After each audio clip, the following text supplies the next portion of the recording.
Hello.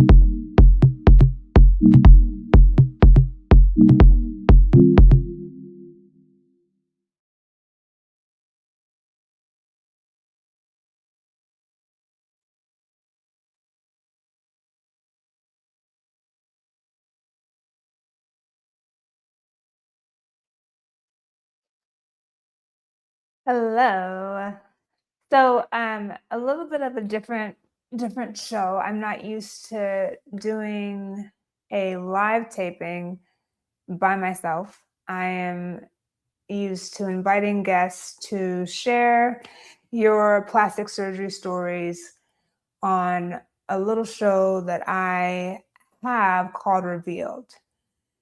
Now, um, for those of you who are going to watch this, you may ask yourself, um, what is revealed first?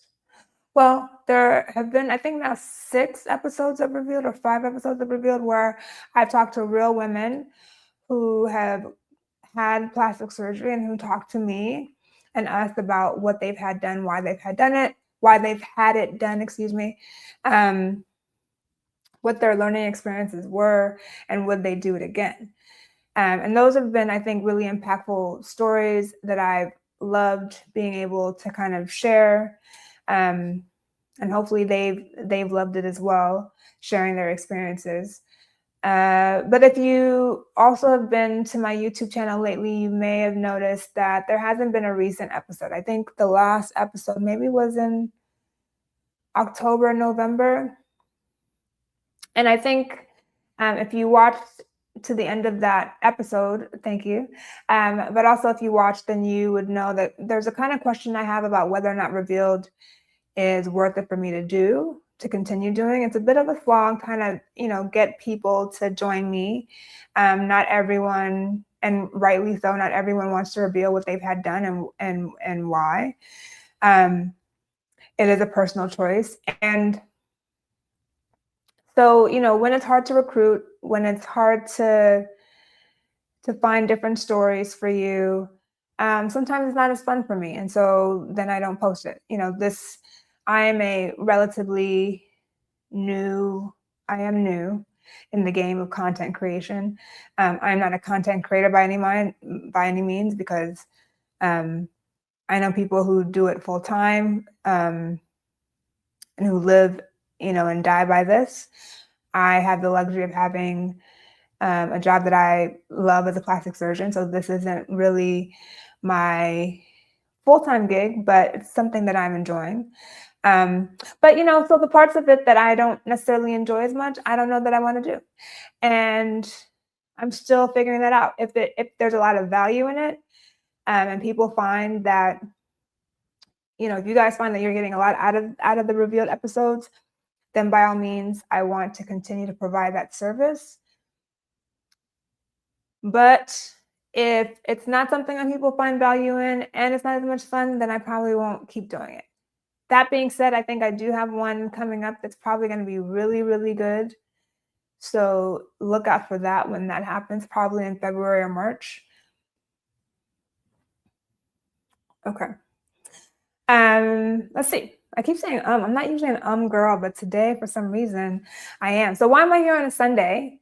That's a good question. Many of you are snowed in. I am in lovely California, where we are blessed to not have a major snowstorm, but God bless those of you who are involved in snowstorms. Hopefully you are happy, you are safe, you are warm in your homes. And you have water. I saw the Costco shelves, they looked very empty. So hopefully you were able to get to Costco, Walmart, Sam's Club, wherever you buy your water and toilet tissue in bulk. Hopefully you got there before others did. I know today is a playoff day for the NFL, so maybe some of you are watching that. I know that the Rams and Seahawks are playing a little bit later, but beyond that, I don't know who else is playing. My Eagles are out, so, it's not one of those years for me. And how I became an Eagles fan, we'll leave for another day. All right. So no, why am I here on a Sunday? So I discovered this new show called Beauty on FX. It's by Ryan Murphy.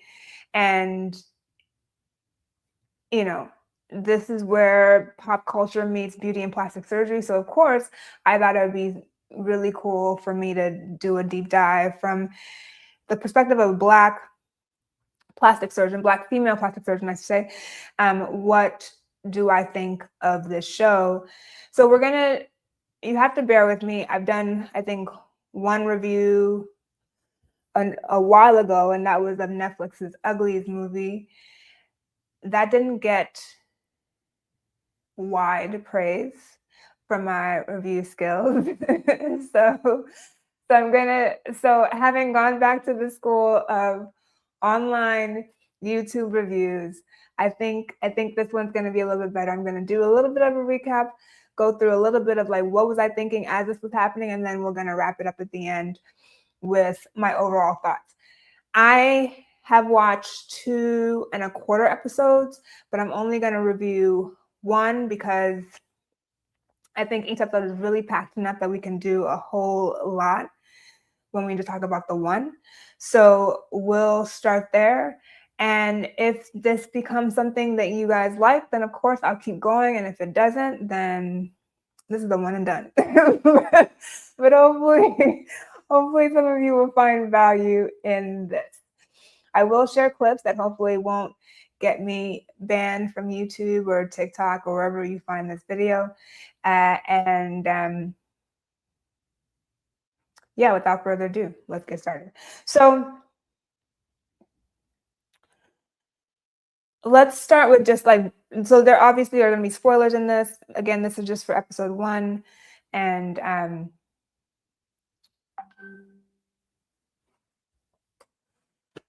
okay. Silencio. Let's start there. Okay. So the show opens, we're in Paris. We're on a run walk, a grungy, dirty, wet run walk. We see 2 skinny white women coming out in red leather to be exact. And then we see Bella Hadid in all her glory. Pause here. And this spoiler, this also kind of ties in with episode 3.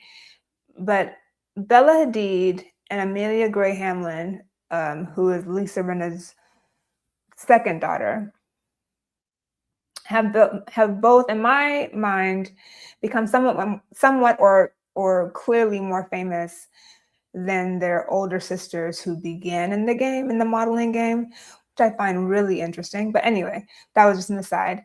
So Bella Hadid, we see her. She's obviously sweaty. And then she all of a sudden kind of becomes really violent. She's pulling a girl from front row. She drinks the girl's water and then twists her neck to kill her. She violently attacks a guard on the outside of the show and then absconds with a motorcycle that's nearby. There's a shot of her actually riding it up some stairs, which is really always a cool stunt. And we see Paris in all its glory. I'm a big Paris fashion girly, so this was lovely for me to see and remember how beautiful Paris can be.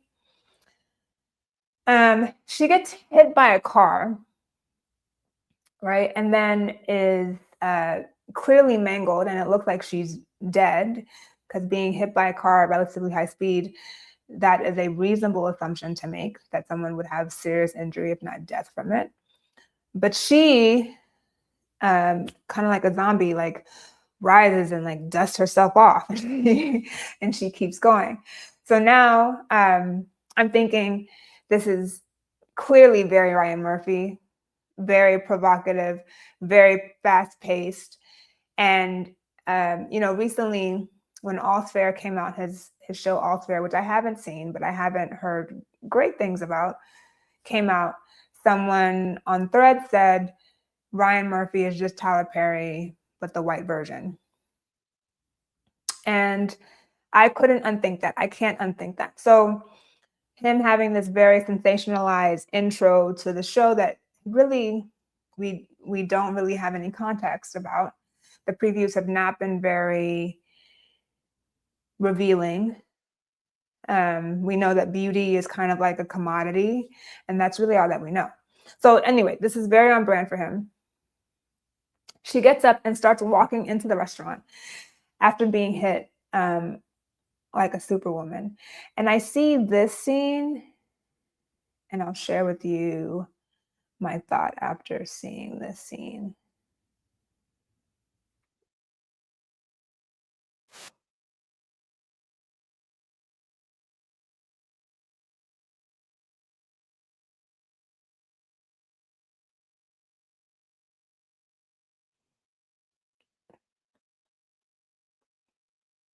I don't think I did that right. 1 second. Technical difficulties. Okay, let's start this again.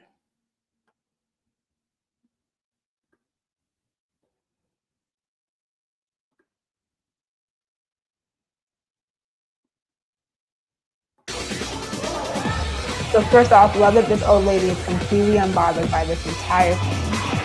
Initially, I thought she must have some role in it, but I guess we learned that no, it's just an old lady unbothered. I'm gonna stop there. But I was just thinking to myself, why is this heifer so thirsty? I couldn't understand that. So just gonna play a little bit more of that scene. I don't want to get copyright stricken, so we're trying to keep everything above board here.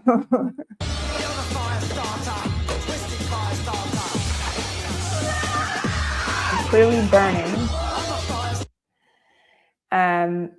up.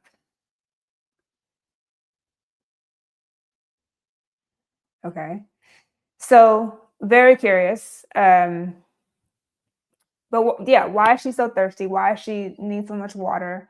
And then she continues to kind of attack people at the restaurant. She actually gets shot and then just keeps going. And then she's in front of the restaurant. There's definitely like a squad of policemen around her, and it looked like they're about to basically execute her. And she then explodes, like spontaneously. So that's insane. But again, very on point for Ryan Murphy. So my husband, who for context does not really like watching television, does not really like watching movies. And so I have, it's been a work in progress trying to get him to like anything on TV. So we have like discussions about what we're going to watch on television before we watch it, because he's not one of those people that can just sit and binge. I'm a binger all day, and he doesn't consume television like I consume television. So we had a discussion about this. He actually was enthusiastic about watching the show, which I was surprised by, but like pleasantly surprised by. But at this point, right, my husband turns to me and says, maybe I don't want to watch the show. And I am thinking the same thing. But then the credits come on and I see Jeremy Pope's name roll across the screen, and I'm like, oh, okay, I'm kind of hooked, right? I think I had heard that Jeremy Pope was in this, but I didn't know for sure. And so to know for sure, to see him actually getting credit for being in it, I was like, okay, maybe I should, think about this. And then there's a sex scene, and I'm kind of back to like, what the fuck? Like, sorry, what the fudge? What are we doing? Why, why is it so random? I know this is Ryan Murphy. I said it before, like very provocative, but this just seems out of place because a whole girl just blew up and we're just like moving to a sex scene right away. Okay. I'm gonna roll with you, but I'm hanging on right now by a thread. And it brings me to this point of like, another side, like, why are movie scenes with sex in them so quick? And they're so quick from start to finish. Like in a movie scene, they will start undressing at like 12:05, and then by 12:10 they've climaxed, they're having a cigarette. It's like, and they're not cutting it to make you think that the sex act is longer. They just truly like had sex in 5 seconds, which is crazy to me. But anyway, completely an aside. And then pops up dude from Jeffrey Dahmer. Like Jeffrey Dahmer is in the bed having sex with this woman. So that's great. They finished the deed in true movie form in 10 seconds. And they're smoking a cigarette, which also is very like reminiscent of old school movies, right? And this scene, I thought this was so incredulous and so like obviously untrue, right? So let's find it.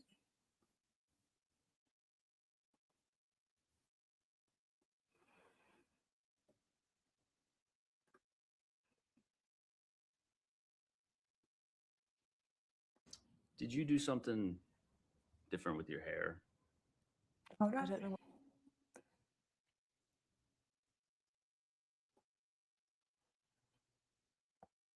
So in case you can't hear the audio, because I can't hear the audio, but StreamYard says it's sharing the audio. Okay. So here we go again. Did you do something different with your hair? I don't know what you're talking about. Those. Those? Yeah. Yeah, I got new tits. Okay. So at this point, I was just thinking, y'all were just having sex. Like you couldn't, and it's the way that he's talking in this scene, it's clear, at least to me at least, that they've done this before. This is not their first time doing this. So they've had sex before. He's having sex with her now, and he did not realize before this very pointed question that and response that she had new breasts. That to me seems not possible. So I know that this is not supposed to be real in any way, but that just seemed like so obviously not real that it kind of lost it for me. He didn't see any scars, nothing. Like, and she is really a tiny woman, not super big to begin with. So any increase in volume in her breast would be very noticeable. So the fact that he didn't notice was just like, okay, stop playing this game. The next thing we see, which I just want to highlight because this struck me, even though it may not strike other people, was her in front of this wall of implants, right? And she's looking at all the different sizes.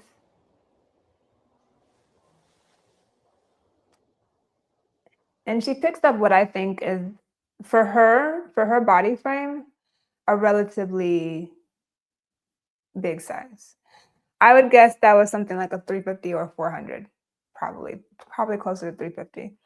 But that's quite a big size for her. So again, it's so about every 150 to 200 cc's is a cup, full cup size. So going from A to B, B to C, and so forth. So for her to pick up what I think is probably a 300, 350, 400 maybe, is a huge jump. So she would be going from probably what could have been an A or a B to, like a two cup sizes at least. So to like a D, which is one is not apparent when she's wearing the robe, and then two would be very noticeable. So back to my first point of like, this just doesn't seem very real, right? Then they're discussing him being on a date, right? And it's clear that this relationship is just about being friends with benefits, so nothing serious, right? But those are always questionable anyway, because doesn't one person always get feelings when the other one doesn't, and then it becomes a mess? Okay. But anyway, they're discussing a date that he's been on, and the girl shades him for for having great teeth. Let me see if I can find the clip. Maybe I don't want to, but let's see. Let's try. I actually didn't mark this one down.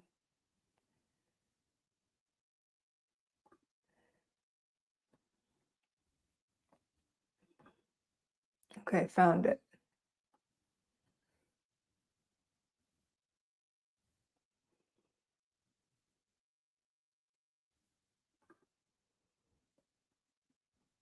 use tetracycline antibiotics when you were a kid? Were you sick or something? Because your teeth are just the slightest bit gray. Just a So, my reaction there was like not her shading him, but trying to anchor it in medical science. It's true. Tetracycline, like, any in that family can cause some discoloration of the teeth, but like also, that's crazy. So I think there I started to realize that they're really trying to amplify this message that beauty is a commodity, right? And he even makes a comment about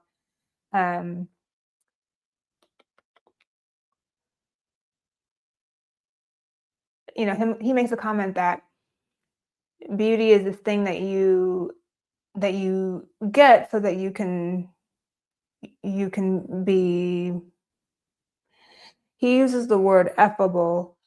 I think he uses the word effable.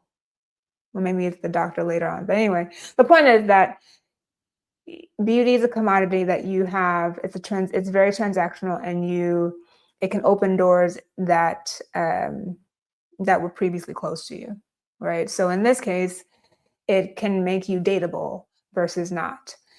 So highlighting that beauty is not a trait; it's something that we have and that we can trade, right? And so I don't think that's really out of place to say, or a message to kind of put out there. I've talked about how we've seen scientific studies where people who were considered attractive by society standards were afforded more access in some ways to jobs and things of that nature, promotions, more favorable ideas of a person when they're more attractive versus not, with zero basis in reality, right? They could be the biggest dick and people might still find them, without knowing them, more favorably than a person who struggles in the beauty department. And I say that not liking what I just said, but we're live, so I can't take it back. But anyway, a person who is not as well considered in terms of beauty, right?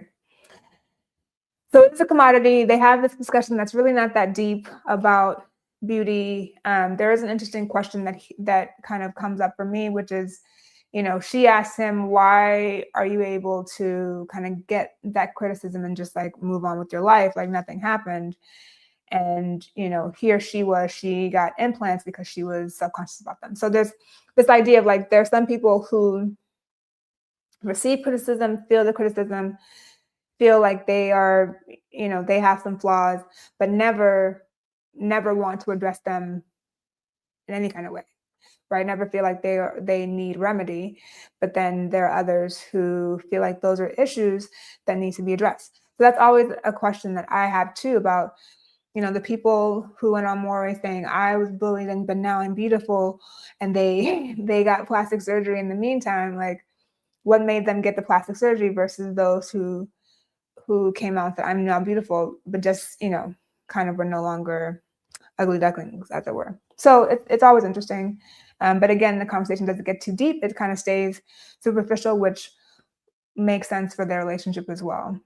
And also makes sense for this entire treatment of beauty, right? I think while I may be able to pull out some relatively like profound messaging from this, I also feel like this is a very non-nuanced, very superficial way to address what beauty has become in our society. So back to my husband. But my husband now asked, because I had asked him, like, who is that dude who kept eating people? And then I was like, oh, Jeffrey Dahmer. And so my husband asked why I asked about Jeffrey Dahmer. And I point out to him that this guy I think his name was Cooper, played Jeffrey Dahmer. And then he asked, was it good? And I said, oh yeah, it was so good. And now I can't unsee it. I'm just seeing Jeffrey Dahmer, like, having dalliances with this woman. But anyway. Okay, so then we learn that they work together. And not only do they work together as FBI. So now they're meeting with French intelligence to get briefed on this catwalk crime rage, they're calling it. She was and then it comes up that she was at the Balenciaga show, which is crazy because Balenciaga has not been without its scandals, right? There have been a few different scandals that have made people want to actually cancel Balenciaga. And so for her to be in a Balenciaga show was also kind of interesting because, of their kind of checkered past. So same thing happened in London and Berlin, she shares, the French intelligence agent. And then this also is like, this is kind of unbelievable too. Let's get this going.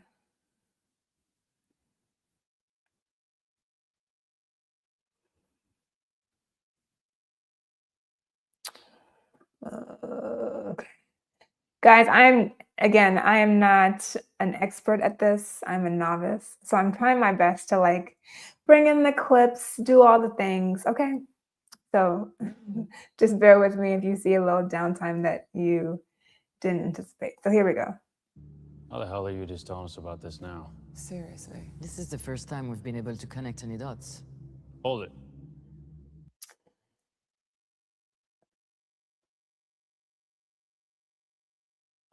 So I'm going to remind you. So just before that point, she says the same thing, and she points out happened in London, happened in Berlin. He asked, why are you just not telling us this? And she's like, we haven't been able to connect the dots. I can't do a French accent. Don't. So sorry. So bitches are randomly exploding in different countries, and there's no like exploding, right? And you haven't been able to connect the dots. Like that's also crazy. Anyway, also crazy. Okay. So we move on. We have not gotten resolution about anything, right? And so one heifer explodes in Paris. We now learn that there are these two random agents who are going to be looking into this, right? But there's also cases in London and Berlin. We get no kind of conclusion about what's happening with that case. And we move to Jersey. So again, I'm going to point to, this is very Ryan Murphy-esque, but I'm also thinking like this is a little bit too much in the way of just like erratic, provocative, like just bringing up stuff that doesn't appear to have a resolve. But, I also understand that we have to bring up plot points that would then get resolved later on in the series, but it just seems a little too much right now for me. I don't know how you felt. I don't watch, I think it's American Horror Story by him and all those series. I don't know if it's the same kind of like scene jumps where there seems to be very little connection in between them. I've watched things like, the OJ series, which was very good. But I guess I knew that story kind of having grown up during that time when OJ was on trial. And things seemed to make a lot more sense in terms of the connections and the jumps that we were making. But this just literally seems like heifers exploding, two people having sex, and they're FBI agents. And we have to figure out why the heifer exploded. But now we're in Jersey. So now we've moved to Jersey. We have a scene of a guy wanking it off to an online sex worker.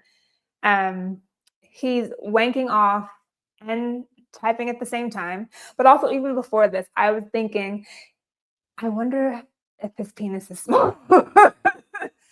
Because that seems to be like the kind of image that we're portraying, right? This image of a bigger, overweight guy by himself in what looks to be a basement situation. And he's wanking off. and it's an online cam girl. So you're like, small penis goes hand in hand with the scenario. But anyway, I quickly move on because now he's typing at the same time. So this is both a skill, this whole wanking and typing at the same time, but also reminds me of the girl who I haven't seen the full treatment of this, but I've seen clips of this girl on TLC who's vabbing.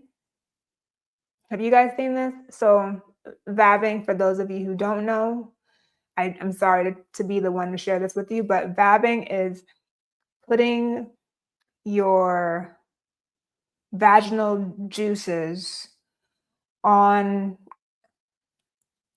yourself at different points. So like she was putting it behind her ears, on her neck, in order to make her pheromones more like odorific. I don't know what the word is, but more clear in order to attract men. So yeah, very disturbing. Also unsanitary. Like this is why I don't really like shaking hands. And if you know, so this is just further evidence that I'm right, that we should not be shaking hands in this year of our Lord 2026. We should move on to other ways of greeting people. And even hugging, you know, I love a hug. I think a hug is better than a handshake, but also like if I hugged her and I just smelled her vagina. Yeah, that wouldn't be, yeah, I wouldn't like that. So anyway, I've gotten off on a tangent. So he lives with his mama. His mom is cooking. His mom is complaining, and his mom sounds like, you know, Charlie Brown Peanuts teacher, like mom, mom, mom, mom, mom, mom, mom. We don't really hear what she's saying clearly, but the sentiment is there, right? Like, get up, get a job. I don't want to be having to cook for you, you know, at your big age. That's what I got from it. And then he curses his mama out, and I'm like, ooh, you know, this reminds me of that Love and Basketball team. Oh, we cursing their mamas in Spain, you know. Alfred Woodard, Sinan Lathan, get into it. But let me just pull this up real quick. Let's see.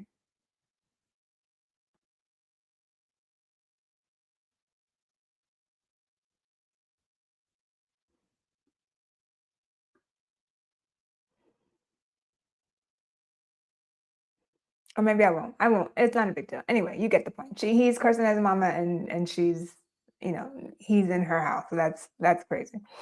Then we learn that he uses a dick pump. Right? He finds this link and then, or ad or something like that, for a dick pump, and then he ends up getting one. He tries it and he ends up crying that his dick is red and blistered, and he's actually putting this out on the internet in a chat room. And in the chat, the person responding to him gives him a phone number to call.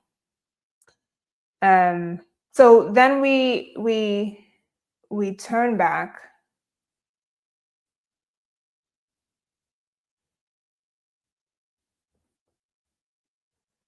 I'm looking at my power source, and I have 11%. So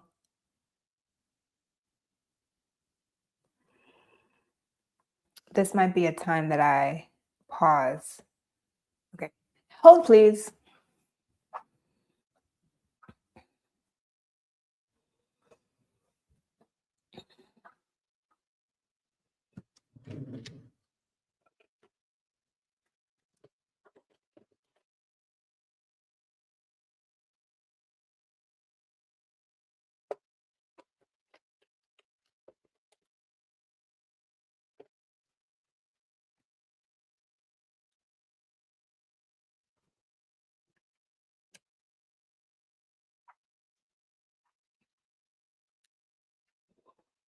Okay, this is interesting. I've never done live before, and so this, yeah, if you think I'm bad at this, then that's fine, because I'm not owning that I'm good at this. Oh, this is the wrong one. Okay.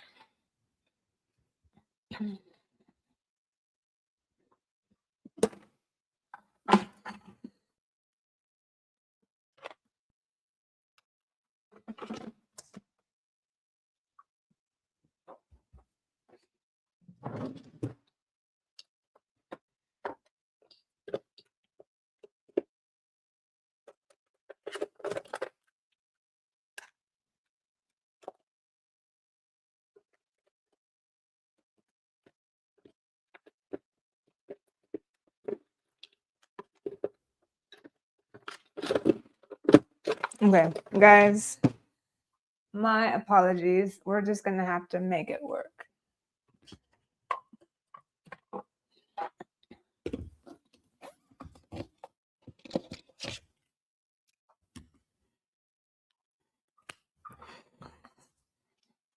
Okay. So yeah, as I was saying, this is my first live by myself, just winging it. So if you haven't enjoyed it so far, I apologize. My hope is that it will be better. And then I'll continue to get better as we kind of move on.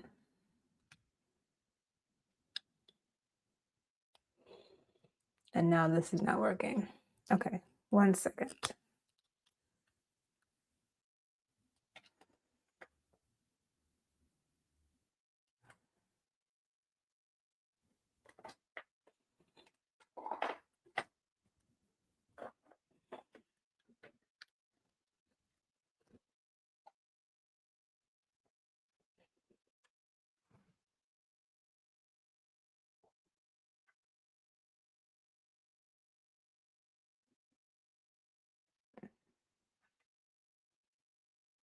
Okay.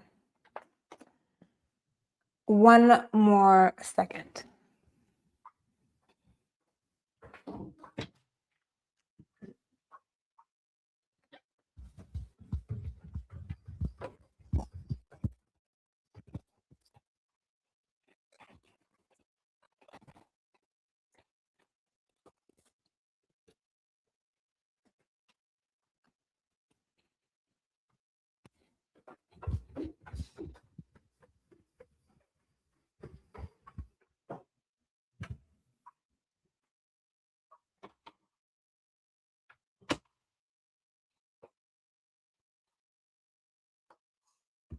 If you don't catch this live, if you aren't on this live, I will edit out. Yes, here we go. I will edit out that little stop there. All right. Let's keep going. Remember, I have a lung problem, so excuse me while I catch my breath. Okay. Okay. So now, going back, he gets a phone number to call. And then we switch scenes to the FBI agents. We learned she did not explode. She burned from the inside out, so she combusted. We learn from the coroner that there's a new virus that she had. Okay. So this new virus is causing spontaneous combustion, and we'll learn more about that later. Then we're on a bus. And I'm thinking, at this point, I think, what happens to you psychologically when your role is the fat guy, the fat before guy, right? Like, not the beautiful after, but the ugly duckling before. And I don't know. And then I was thinking, like, does this guy become Jeremy Pope? Is this Jeremy Pope in costume? And then I actually looked him up. No, it's an actor, DeKel Spivey, who we have actually seen. Let's add him to the screen just to show y'all.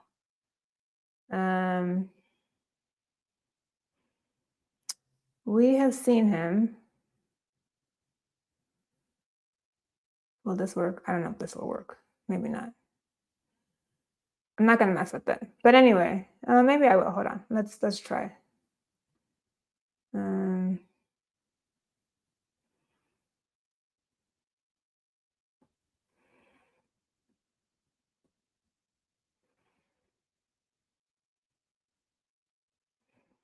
Okay, I don't know if this will work. Let's see if it'll work. I want to show you his picture real quick.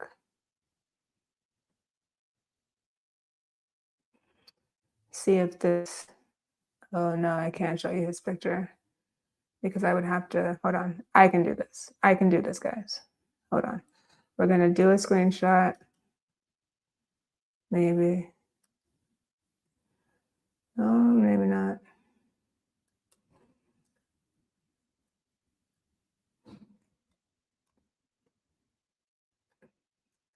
Anyway, okay. I'm sorry, I can't do this. But just putting up this picture back again with him.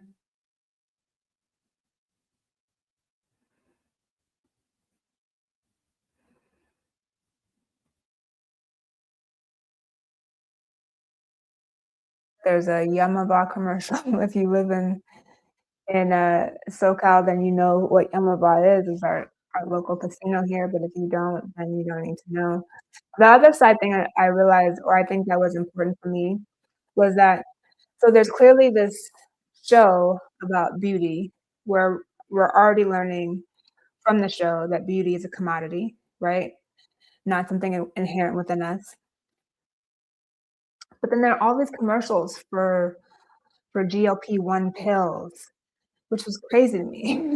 Like, I know that, advertising is advertising and they, beauty creators don't get to choose, like FX. Well, FX probably does, but Ryan Murphy doesn't get to choose like which commercials will be part of his broadcast. But it was so interesting to me that that was part of it that I was like, wow, that's anyway, another aside. So now we have a drive time commercial. If you're in the States and you know what drive time is, then I don't know if you've already used it, but we have a drive time drive time commercial. So 12, 9, 8, 7, 6, 5, 4, 3, 2, 1. Okay. So bringing him up to this, I'm just laughing because I think this is funny to me. Because this is what I do when I'm not on live. I sing randomly and I get a kick out of stuff like this. So can you see the video here? Not the video, but the screen, right? Of him? Or is it not apparent?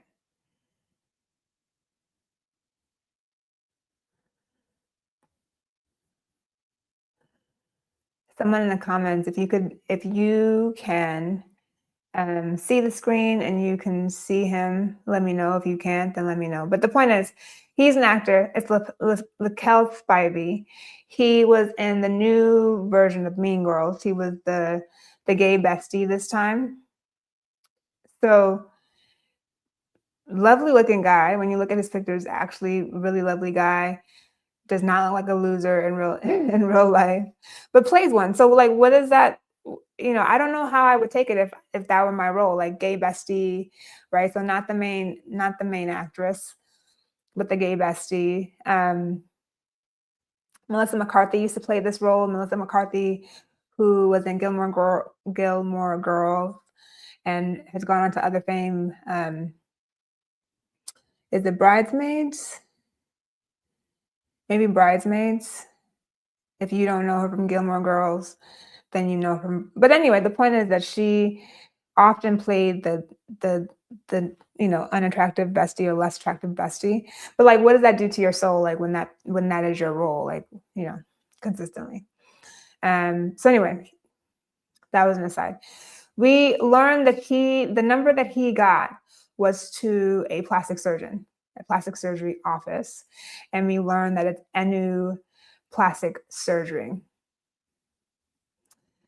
So I'm going to put this up and then you tell me what I was thinking when I saw this. Let's put this up. I have all these tabs open, so it makes it hard to navigate. And I'm new, so work with me. Okay, anyway. Aha, from a satisfied customer. So my immediate thought was, when your surgeon looks like an alien, so will you, right? Because I've said that before. His surgeon looks alien-like. I learned that is actor, let me see, John Briones. He is a Filipino actor, Filipino-American actor. Unrecognizable, would not have known that this actor was this person, so very good job with the makeup there. But he looked horrible, the surgeon. So so right away I was like, this is messaging about how we should not trust surgeons who look incredibly abnormal. And I think and I think he does. So the surgeon says, I can make you a Chad, right? And I didn't know what a Chad was. But then he goes on to say this.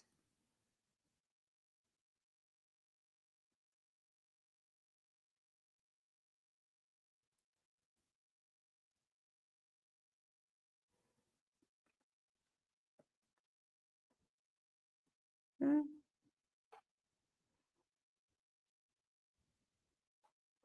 He goes on to say that you're an incel. And Jeremy asks, what is an incel? Jeremy, the character in the show, asks, what is an incel? Which is also crazy, because how did you not know what an incel is? I don't completely know what an incel is, but I feel like incels would know what incels are, because incels, like, to me, spend all day on the internet wanking off and typing to cam girls, and so know a lot about other incels, about red pill kind of like theology and theory. So it was surprising to me that he asked, but I guess maybe that was for the audience, for those of us who don't know what an incel is. So that was interesting. Then the character Jeremy says this, which is really interesting as well. So let's throw that up there.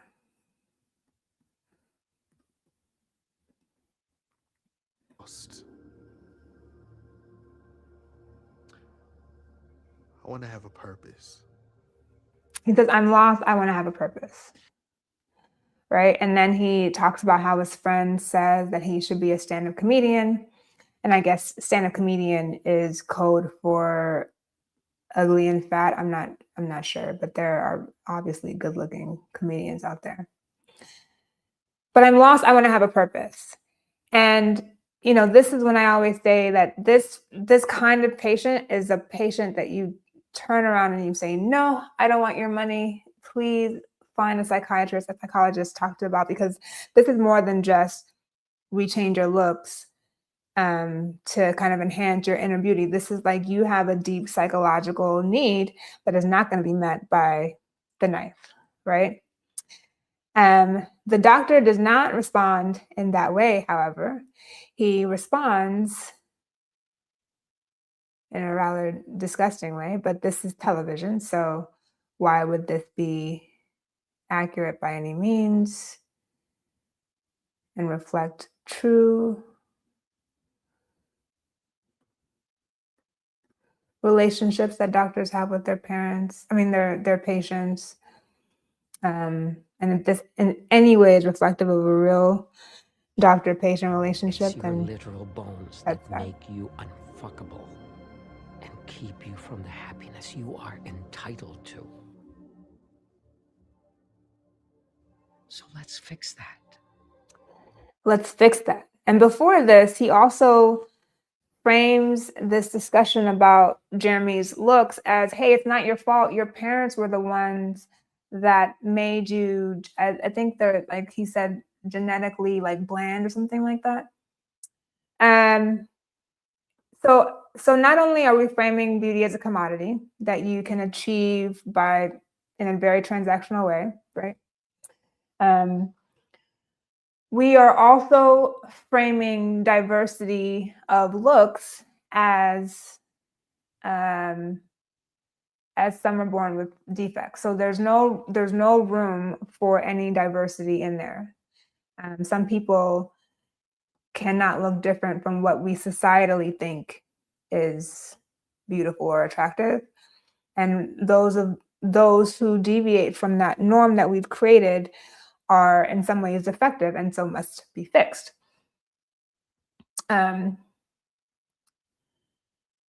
So, this idea that your appearance is your value. So he's reinforcing the Jeremy who says, I'm lost, I need a purpose.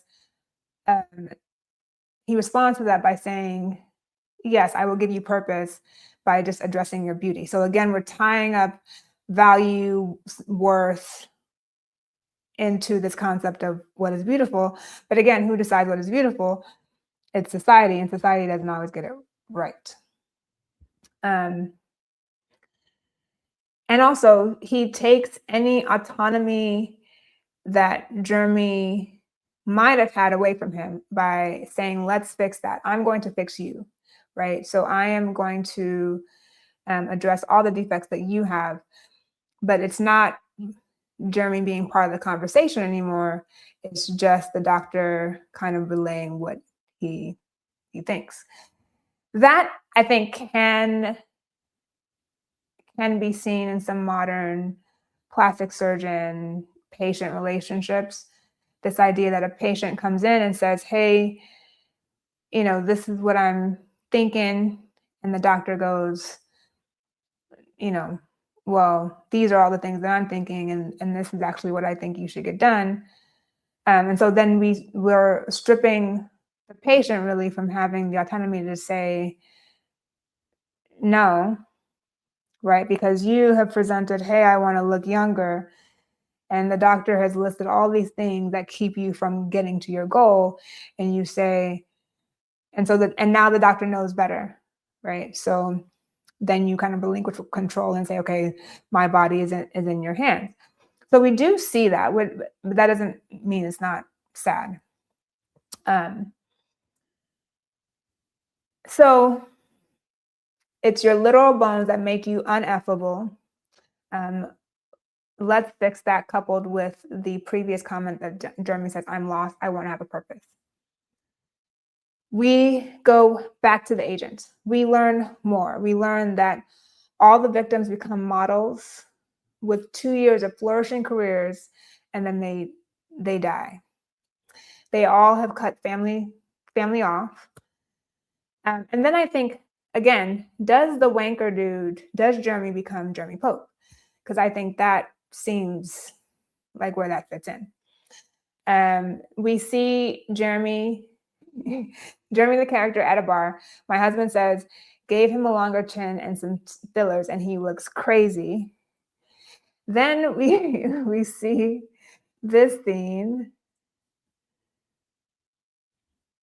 Hopefully I don't have another commercial break to navigate, but let's see. Maybe I do.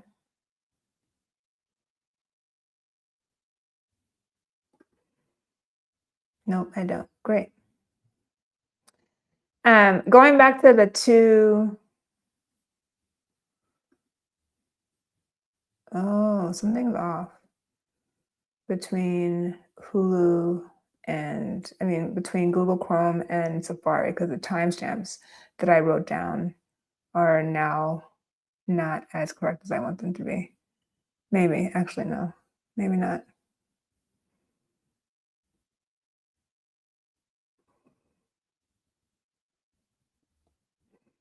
So I'm finding the scene here. Hopefully this is what I think it is. No, the timestamps are off. Okay. Or maybe I wrote them down wrong. Okay.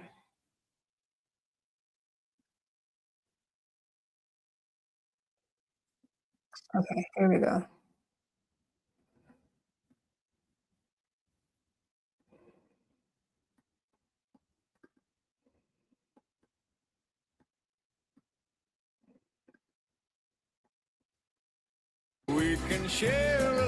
So this reminds me like a Pulp Fiction scene, right? This idea that we get this dancing scene, random dancing scene. So going back to what he looks like, this is what he looks like, right? So in terms of what I think he's gotten done, I think he's gotten a forehead augmentation, right? So male foreheads typically are characterized by frontal bossing, or a large bony ridge right at the supraorbital rim, or right above the supraorbital rim, I should say. So he's gotten that. We see that He probably had some cheek filler as well. Okay. There's some strong angulation of his jaw that was not there before. So he's had probably jaw implants to better define his jaw, and then a chin implant, and a chin cleft was created, which is crazy. So yes, I agreed with my husband that he does look crazy. Before we get to the scene of him dancing, we see him catch the eye of these 3 girls in the corner. He's dancing with them. The next scene is him throwing up in the bathroom, and then he leaves the bathroom and learns that they basically ditched him and stuck him with the tab. He becomes very angry because he says, I look good now, so why are people treating me this way, right? Because beautiful people don't get treated like dung, they get treated well, according to him. Then I literally write, oh shit, he's shooting up the place. So he goes back. This might be my last YouTube video, y'all, because I don't know if YouTube's gonna like me after this. He goes back to the plastic surgeon's office and starts literally killing people. So again, we're back to this idea of, if you're just fixing the features, right, that you think are defective, and in doing so, you're making the person beautiful, but you're not addressing the inner person, right? You're not addressing the inner work that they have to do themselves. To understand that just addressing features, just adding a chin implant and some jawline and some cheek filler and a forehead does not erase the years of like poor self-talk, right? And the years of poor self-esteem, all of those things. So he's shooting at people. He's about to kill the doctor, but the doctor bargains and says there's actually one more treatment that he hasn't offered him, right? But it happens in a hotel. And so they go to a hotel, and then he needs to strip naked and lay down. This is all just unbelievable. Not real at all. Not realistic. I guess we should have left that possibility a long time ago when the girl first exploded, but I'm still hoping that someday we'll come back down to earth within these scenes. But no, he needs to lie down and get naked, and only then will his dreams come true. So then we meet a woman in a beautiful long puffer coat, and underneath that she's wearing black lingerie. I'm so confused by what's happening in the scene that, well, at this very moment when she's like revealing what she has underneath, because I have no idea what's coming. Apparently he is coming, because the next thing is that they are having sex, and he reveals that he is a virgin. So she is popping his cherry as we speak. Next scene, we cut to him laying in bed, spent, right? And he's sweating. So he's sweating like Bella Hadid was sweating in the very beginning, in the very opening scene. He's very thirsty too. He calls down to the front desk for some water and a thermometer. So now I'm thinking,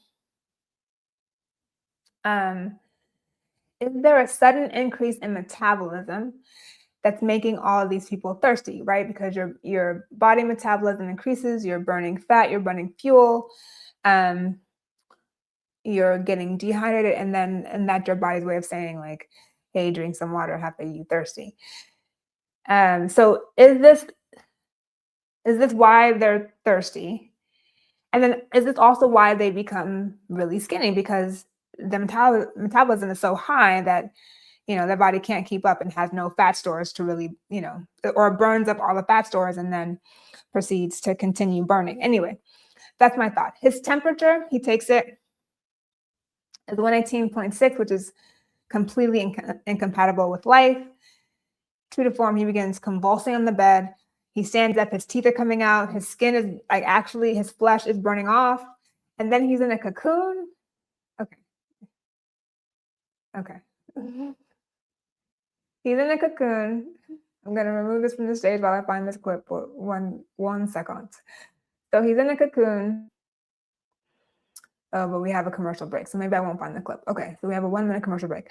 So he's in a cocoon, and then Jeremy Pope is birthed, right? Jeremy Pope comes out of this cocoon, and then there's like splooge everywhere. So I was just thinking, I hope they tip the maid really well, because this is he's all on the walls, like, you know, this is like basically this is placental secretion, like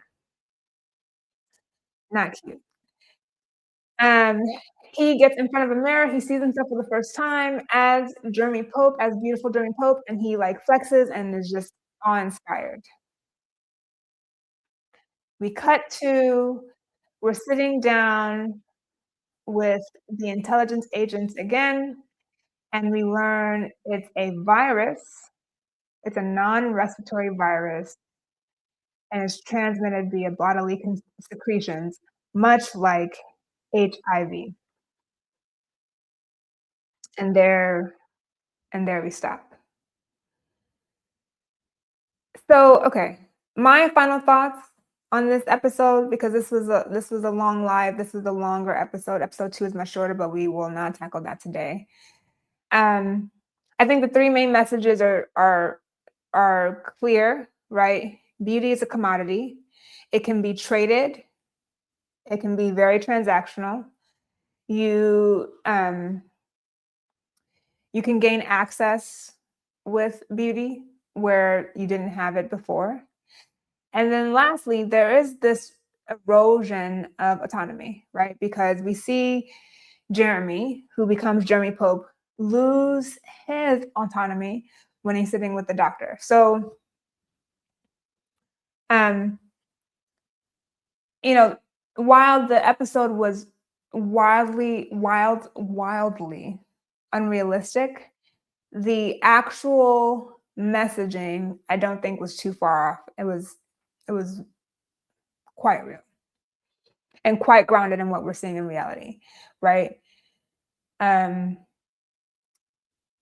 Beauty has become a commodity. It is not something that we just have inherently in all of us. It's something that, like money, some have more of than others, according to society, right? And you can, if you have it already, then you have privilege associated with it. If you don't have it, but want the privilege that comes with it, then you too can gain access to that.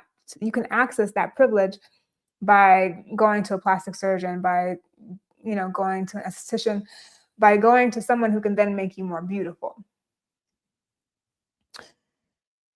And then there are some ways in which plastic surgeons sell the commodity of beauty, sell like a product. And so in that way, they are taking away your kind of self-decision power. I don't want to go too much more into that, the messaging, but I don't know where I stand with this. I think that while this may bring about an important conversation about beauty in our society, I think it gets a little lost because there's so much in the way of theatrics that it just seems a little incredulous. And it becomes, and also the way the messaging comes out, but you have to really look for it. And I don't know that today's audiences are really looking for it.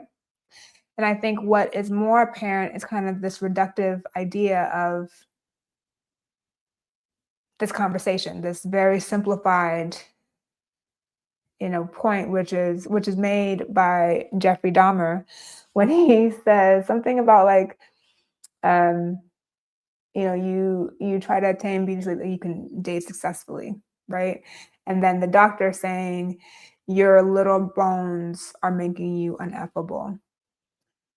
So that was my Sunday recap of the first episode. Hopefully you enjoyed it. If there were kinks, please let me know, because as you know, or maybe you don't know, I am new to the game, not true to the game. And so I'm willing to get any feedback, but please just be nice also, because I'm not a mean person. I try not to be a mean person. So I don't like mean people to do mean things or say mean things to me.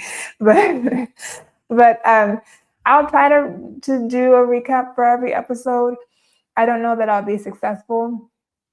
If you guys find this and like this very much, then I will work harder at being successful. That's for sure. But anyway, leave your comments and your questions below. How did you like this episode? How have you liked this series so far? There are 3 episodes out this weekend. A lot to digest there, and obviously I'll come back with more. But like and subscribe while you're down there in the comments. And as always, love you lots and bye.